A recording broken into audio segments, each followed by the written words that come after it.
हमारे prime minister Narendra Modi ये बहुत इलेक्शन जीतते हैं, कुछ आदत सी है नहीं इलेक्शन जीतने की, पर ऐसी क्या बात है जो इतने इलेक्शन जीत रहे हैं? भक्त कहते हैं कि ये उनका करिश्मा है।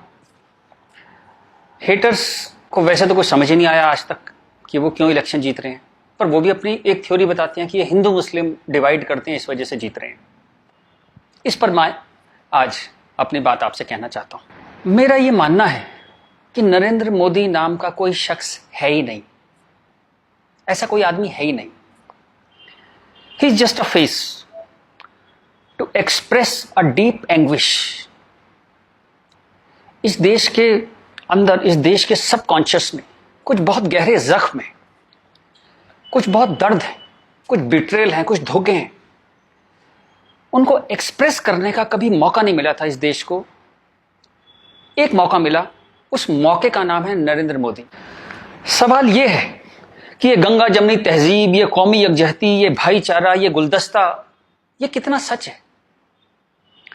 हिंदू मुस्लिम में दरार है या नहीं? मिसट्रस्ट है या नहीं?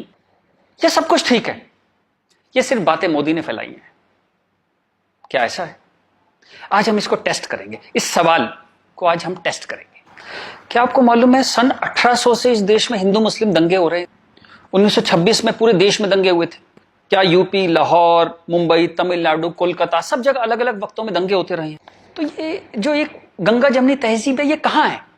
अगर इतने दंगे होते रहे, 100 साल से दंगे हो रहे हैं, तो कहां है ये गंगा जमनी तहजीब? चलिए एक और तरह से देखते हैं। आजादी का आंदोलन चला, गांधी जी हमारे लीडर थे, हम सब उन्हें प्यार करते हैं, बहुत आदर करते हैं, कोई इसमें डाउट ही नहीं है। अंबेडकर से गांधी जी का एक बार टकराव हुआ, तो गांधी जी ने आमरण अनशन कर दिया अंबेडकर के घर के सामने। ये बात है 1932 की। आखिर में अंबेडकर को झुकना पड़ा, पूना पैक्ट हुआ, और अंबेडकर ने एक बात कही जो बहुत प्यारी है, जो मैं गैलीलियो की टक्कर की बात मानता हूं, नेवरदलेस इट मूव्स, उस टक्कर की बात मैं मानता हूं। अंबेडकर ने कहा, बात तो मेरी सही है, लेकिन इस वक्त आपकी जान चली जाए ये ठीक नहीं है, क्योंकि अभी देश को आपकी जरूरत है आजादी के लिए, तो मैं अपनी मांग वापस लेता हूं। हालांकि बात तो मेरी सही है। कितनी प्यारी बात थी। उस आमरण अनशन से अंबेडकर को झुकना पड़ा। 1939 कांग्रेस का अधिवेशन तिरुचुरी, सुभाष चंद्र बोस जीत गए थे कांग्रेस अध्यक्ष के लिए, सीतारामैया हार गए थे। लेकिन गांधी जी ने कहा कि नहीं, बोस नहीं बनेंगे, वरना मैं छोड़ दूंगा कांग्रेस, ये वो, बहुत कुछ टेंट्रम थ्रो किया।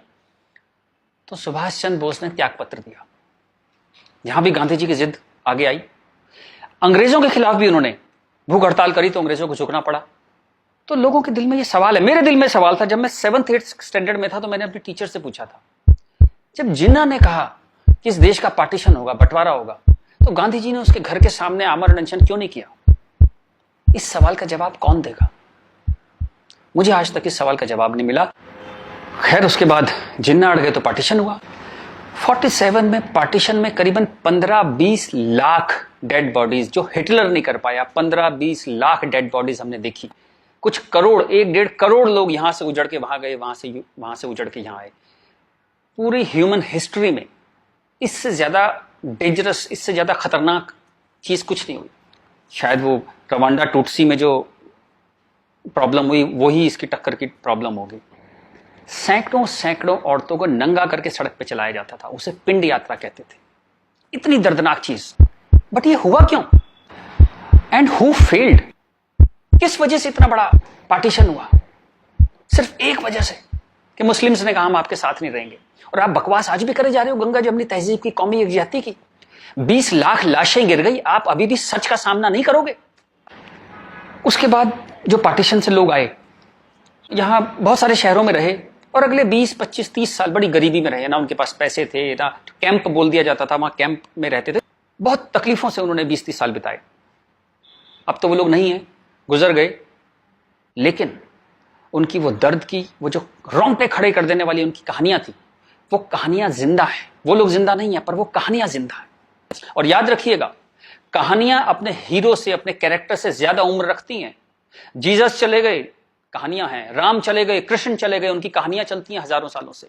तो वो लोग चले गए, पर वो कहानियां इस देश के सबकॉन्शियस में चली गई हैं, कलेक्टिव सबकॉन्शियस में वो कहानियां हैं। इसलिए जो आप हेट्रेड देखते हैं हिंदू मुस्लिम की, वो बड़ी एब्स्ट्रैक्ट सी हेट्रेड है, उसकी कोई शेप नहीं है, आप मालूम भी नहीं पड़ता किस वजह से है, किस चीज के लिए, पर वो है। फिर आज़ादी हो गई, सरकार बन गई, कॉन्स्टिट्यूशन आ गया। उसके बाद फिर अजीब अजीब सी चीजें होने लगी इस देश में। शरिया की बातें होने लगी, 4 शादियां कर सकते हैं, हाँ कर सकते हैं। शाहबानो आती थी तो पूरा पार्लियामेंट उल्टा लटक जाता था सुप्रीम कोर्ट को दबाने के लिए। ये कुछ अजीब अजीब सी चीजें होने लगी इस देश में। तो कभी ये क्यों नहीं कहा गया कि हाँ हम शरिया पूरी तरह लागू करेंगे, हिंदू चोर जेल में जाएगा, मुसलमान चोर के हाथ काट दिए जाएंगे, क्योंकि शरिया में ऐसा कहा गया है। ये कभी कहा ही नहीं गया किसी प्लेटफॉर्म पर, लोगों के दिल में था। अब इस सवाल को दबाया कैसे गया? कांग्रेस के हाथ में ताकत आई। अब उसे इस बात से बचना था कि पार्टीशन हमारी वजह से हुआ, हम लोग फेल हो गए। तो उन्होंने सारे टेक्स्ट बुक अपने हिसाब से लेके सारे यूनिवर्सिटीज के वाइस चांसलर्स और ये एनसीईआरटी, सीबीएसई सबके हेड्स उन्होंने अपने आदमी भर्ती करने शुरू किए। उन्हीं लोगों को पद्मश्री देना शुरू किया, उन्हीं लोगों को तमाम मनसब और तमाम तरह की, वही चीफ गेस्ट बनते थे जलसों में। सारी टेक्स्ट बुक वैसी छपने लगी जहां बस यही बताया जाता था कि दे दिया हमें आजादी, बिना खड़क बिना ढाल। और वो जवाहरलाल नेहरू या फूल लगाते थे और उस बच्चे उन्हें चाचा नेहरू कहते थे। लाइसेंस राज था, सारा प्रेस उन्होंने कंट्रोल किया और खुद वो बड़े मजे से रोजा इफ्तार की पार्टियों में जाते थे। वो पार्टियां जहां ये बताया जाता था कि कोई मिसट्रस्ट नहीं है इन दोनों कौमों के बीच में, बढ़िया दावतें खा रहे थे, रोजा इफ्तार कर रहे थे। कांग्रेस बिकेम अ मछली मार पार्टी। उन्होंने मुस्लिम वोटों की फिशिंग स्टार्ट कर दी, यहां से फिशिंग स्टार्ट हुई। और अगेन वही बात, कैरेट, एक बार जब बात समझ में आ गई तो फिर जितने नए नए लीडर आने लगे, लालू, मुलायम and so on, Mamata Banerjee, सब वही फिशिंग में लग गए। मैं एक बड़ा इंटरेस्टिंग एक अपना परसेप्शन देना चाहता हूं आपको। ब्रिटिशर्स जो 47 में इंडिया छोड़ के चले गए, मान लीजिए आजादी के बाद वो यहीं रह जाते, मान लीजिए जैसे साउथ अफ्रीका में हुआ। वहां से जब अंग्रेज छोड़ के गए तो सारे अंग्रेज छोड़ के नहीं गए, बहुत सारे अंग्रेज वहीं रह गए अफ्रीका में। आप उनकी क्रिकेट टीम देखते हैं ना, सारे उनके ग्रीम स्मिथ और पोलक और सब उनके एबीडी, सारे उनके प्लेयर्स जो हैं, जो नेशनल हीरोज हैं, वो वाइट हैं। एक दो रबाडा वगैरह, रबाडा और वो सब खेल लेते हैं, बट मोस्टली वाइट्स खेलते हैं। अंग्रेज वहां से छोड़ के नहीं गए, वहीं रह गए। खैर नेल्सन मंडेला ने उनको इतना खूबसूरती से हैंडल किया कि उस देश में भी वरना पार्टीशन होता और ऐसा ही खून बहता, पर वो इतने ही स्मार्टली उन्होंने हैंडल किया। वो एक अलग कहानी है, पढ़िएगा उसके बारे में। इस दुनिया की सबसे इंस्पायरिंग कहानियों में से है जो मंडेला ने किया। Great great guy. खैर, अगर यहां ऐसा होता कि ब्रिटिशर्स यहां रह जाते तो मैं आपको एक मेरा ये एक आकलन है, तो 20-30 साल बाद एक पॉलिटिकल पार्टी पैदा होती जो उनके वोट की फिशिंग करती, और हमें ये समझाया जाता कि हिंदुस्तानी और ब्रिटिशर्स में कभी कोई झंझट था ही नहीं। They were friends, they were happy. हम मिलके होली, दिवाली, ईद मनाया करते थे। और ये जनरल डायर, ये तो आप झूठी बातें हैं, जलियांवाला बाग में गोली चला दी जनरल डायर ने, ये सब एग्जेजरेशन है, राइट विंगर्स ने पैदा किया है। अगर अंग्रेजों के भी वोट यहां पे होते तो ये झूठ चलता रहा और Hindus got sick of it. पर कहने का कोई रास्ता नहीं था, कोई आउटलेट नहीं था इस बात को कहने का, कोई ऐसा चेहरा नहीं था वो जिसके साथ वो बात कहते कि वो एम्पैथी से हमारी बात सुनेगा। अब यहां मैं थोड़ी सी डिटूर लेना चाहता हूं। कांग्रेस ने इस देश की बहुत सेवा की है।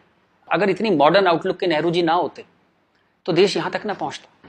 उतनी भयंकर गरीबी में जब दंगे भी थे, वॉर भी थे, नेहरू जी ने इसरो के बारे में सोचा, एटॉमिक पावर के बारे में सोचा, आईआईटीज के बारे में सोचा। ग्रेट गाय, जो उनकी अच्छाइयां वो अच्छाइयां हैं, बट इसी के साथ जो गलतियां भी उन्होंने बहुत बड़ी करी। एक इतनी बड़ी चीज को, एलिफेंट इन द रूम जिसको बोलते हैं, डायनासोर आपके सामने खड़ा था, आप उसे एड्रेस, उसका सॉल्यूशन नहीं निकाल पाए। कम से कम हाँ तो कहते डायनासोर खड़ा है। और झूठ ऐसे ऐसे चलाए, जैसे कश्मीर के बारे में झूठ चलाया। 370 का तो कुछ हो नहीं सकता भाई। महाराजा हरि सिंह ने यही शर्त पे विलय किया था कश्मीर का, क्योंकि 370 उन्होंने तब किया, तो कुछ हो ही नहीं सकता इसका। अब पता लगा ये झूठ है, महाराजा हरि सिंह ने ऐसा कुछ साइन ही नहीं किया था। ये तो दलाल टाइप के लोगों ने 1.5 साल बाद, 1.25 साल बाद लाए 370, और अंबेडकर ने साफ साफ मना किया कि नहीं है ये 370 नहीं लगाऊंगा, इतनी खराब है ये, फिर भी लगा दिया आपने, जबरदस्ती ठोक दिया आपने। अब मैं अपनी बात पे वापस आता हूं कि नरेंद्र मोदी कोई आदमी है ही नहीं, ये वो खूंटी है जिसपे इस पूरे देश ने अपना ये जो बरसों का गुस्सा है, 50 साल का नहीं, 150-200 सालों का गुस्सा टांगना शुरू कर दिया उस खूंटी पे। डिस्कशंस स्टार्टेड हैपनिंग, गुस्से को एक जगह मिली, एंगर फाउंड अ वेंट। चलिए एक और बात करते हैं। मेरा मानना है कि हम लोग एक एहसान फरामोश कौम है। जी बिल्कुल ठीक सुना आपने, हम एहसान फरामोश लोग हैं। गुरु अर्जुन देव, गुरु तेग बहादुर, बंदा बहादुर, भाई मती दास, हकीकत राय, गुरु गोविंद सिंह, आपने नाम सुने, सिख गुरुज, उनके साथी। जब हिंदू कौम इस्लामिक रूलर से बहुत परेशान थी, फोर्स कन्वर्जन हो रहे थे, बहुत जुल्म हो रहे थे, जजिया वजिया बहुत चीजें थी। तो इन्होंने हिंदुओं को बचाने के लिए ये सब कुर्बानियां दी। किस गुरु को जिंदा जला दिया गया, किसको गर्म तवे पे भून दिया, बात समझ रहे हैं आप, जैसे सब्जी बनाते हैं आप, गर्म तवे पे जिंदा भून दिया, किसको आरे में से बीच में से काट दिया, किसको रुई से बांध के जला दिया, किसके बच्चों को दीवार में चिनवा दिया, किसके बच्चों के दिल निकाल के बाप के मुंह में ठूस दिए। ये सब कहानियां हमने पढ़ी। इनकी कविताएं हम स्टेज पे गाया करते थे जब हम छोटे थे। हकीकत हूं, हकीकत को हकीकत जब बताऊंगा, हूं एक लाखों को हकीकत मैं बनाऊंगा। इस सारे जुल्म को सहकर हिंदुओं में से एक वॉरियर कौम पैदा हुई, खालसा। पर आजादी के बाद टेक्स्ट बुक, कांग्रेसियां टेक्स्ट बुक थी सारी, इरफान हबीब, रोमिला थापर, इन सब ने हमें हिस्ट्री पढ़ानी शुरू करी और ये कहा गया कि भाई हम बड़े सेकुलर हैं, सेकुलर रहो और प्रोग्रेसिव बातें करो। अगर आपने ये सब बातें करी तो बड़े आप कम्युनल कहलाओगे। तो हम बड़े कंफ्यूज से हो गए कि क्या करें। तो कुछ समझ नहीं आया तो हमने सिखों पे जोक बनाने शुरू कर दिए। कल्पना कीजिए, हिंदुओं में से उठी हुई एक कौम जिसने इतने बलिदान दिए, आज हम उसके ऊपर चुटकुले बनाते हैं।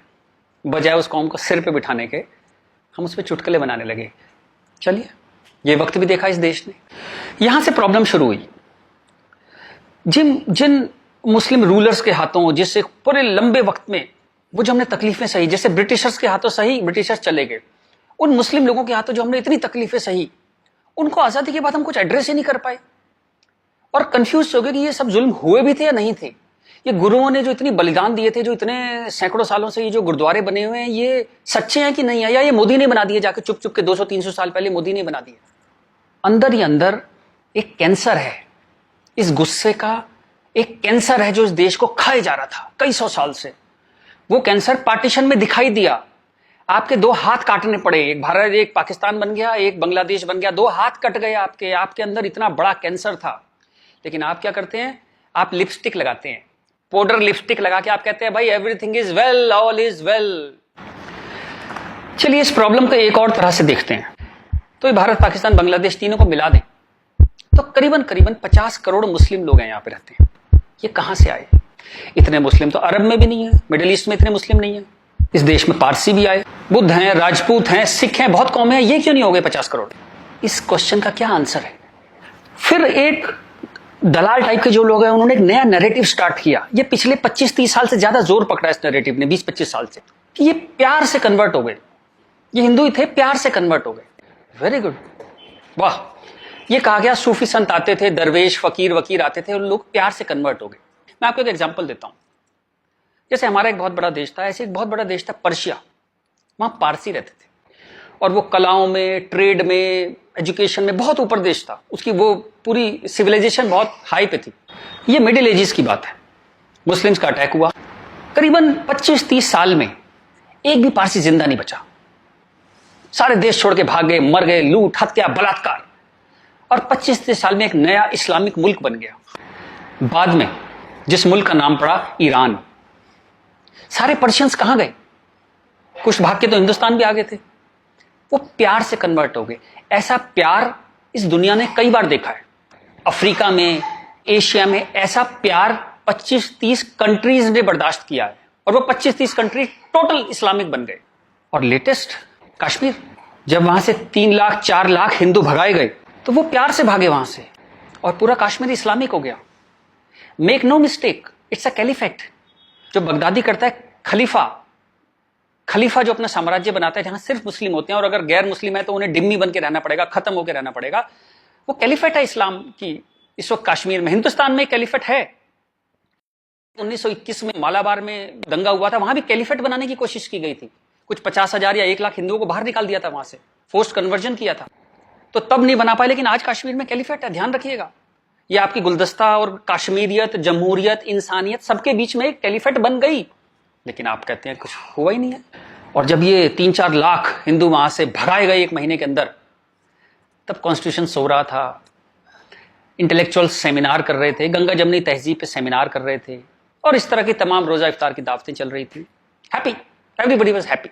और जो पूरी तरह इस्लामिक नहीं बना, उसके टुकड़े हुए, जैसे हिंदुस्तान के टुकड़े हुए, सूडान के टुकड़े हुए और आपकी और हमारी जिंदगी में, हमारे लाइफ टाइम में स्वीडन का टुकड़े होंगे। आज से 15-20 साल के अंदर स्वीडन टूट जाएगा।